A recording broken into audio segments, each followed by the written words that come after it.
Bienvenue à tous dans ce bulletin consacré à l'actualité internationale sur IGFM. Au menu, ce nouvel enlèvement de lycéennes nigériennes, près d'un mois après le rapt de 223 autres revendiqués par Boko Haram. Barack Obama et autres dirigeants proposent un soutien au Nigeria.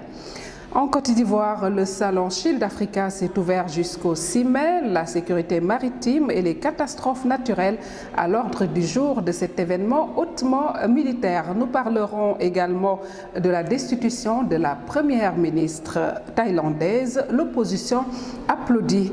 Et ne ratez surtout pas cette vidéo insolite du tanker. C'est un camion en Inde qui punit ceux qui pissent tout simplement à ciel ouvert. Ne le ratez surtout pas.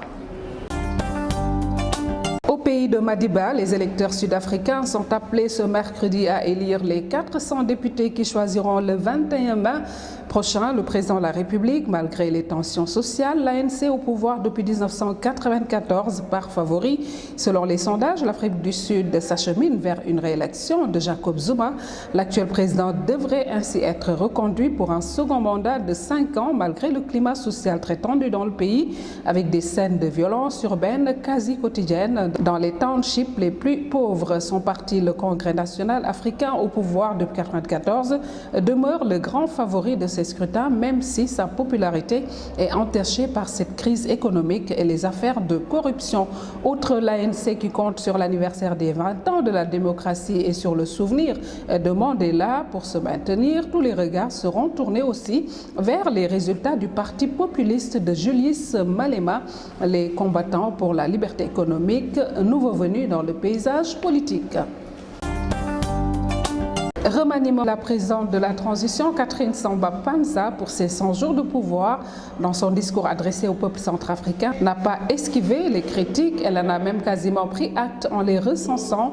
Des critiques sur la constitution de son gouvernement, sur la constitution de son cabinet, sur la situation sécuritaire, le risque de partition du pays et la non-reprise des activités économiques.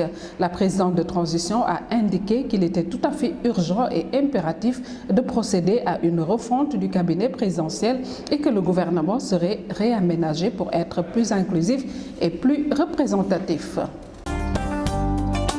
En Côte d'Ivoire, une quarantaine d'exposants et près de 15 délégations ministérielles africaines sont à Abidjan du 6 au 8 mai pour la 10e édition du Shield Africa, le salon international de la défense et de la sécurité intérieure, parrainé par le ministre ivoirien de la Défense, Paul Kofi Kofi. Durant 3 jours, une quinzaine de délégations présentielles, notamment Sierra Leone, Mauritanie, Soudan, Niger, Angola, Côte d'Ivoire, Burkina Faso, Maroc, Guinée, Guinée équatoriale et Cameroun, vont se rencontrer et échanger avec une quarantaine d'exposants africains, européens, américains.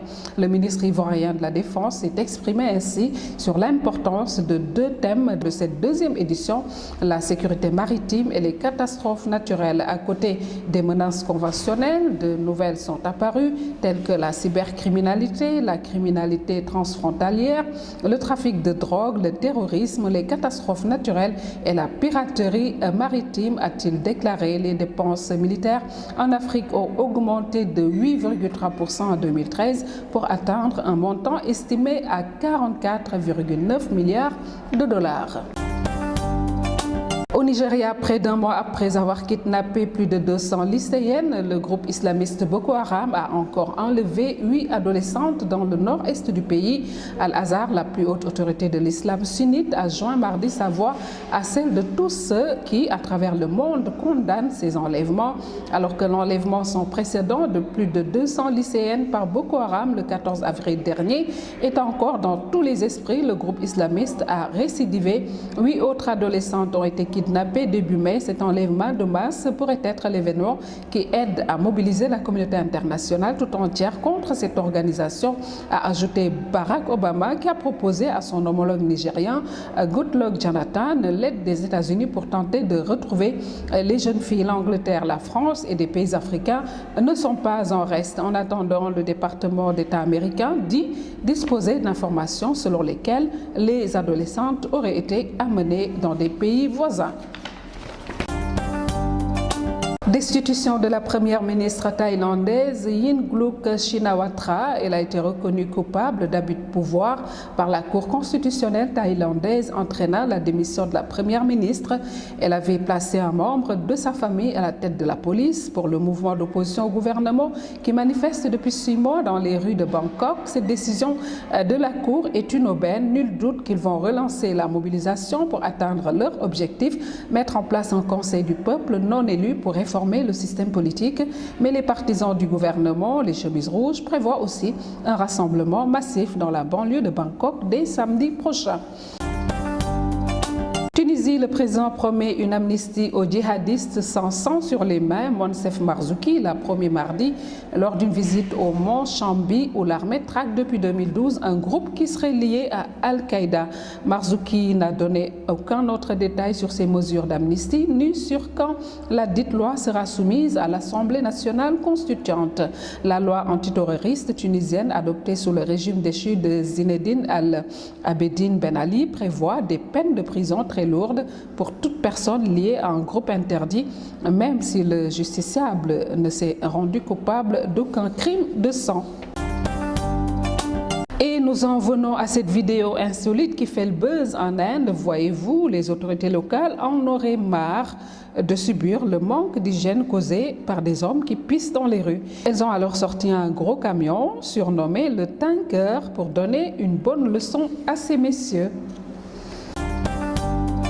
Alors, un tel camion au Sénégal, qu'en dites-vous? En tout cas, nous y reviendrons certainement avec une autre rubrique telle que Top Flop.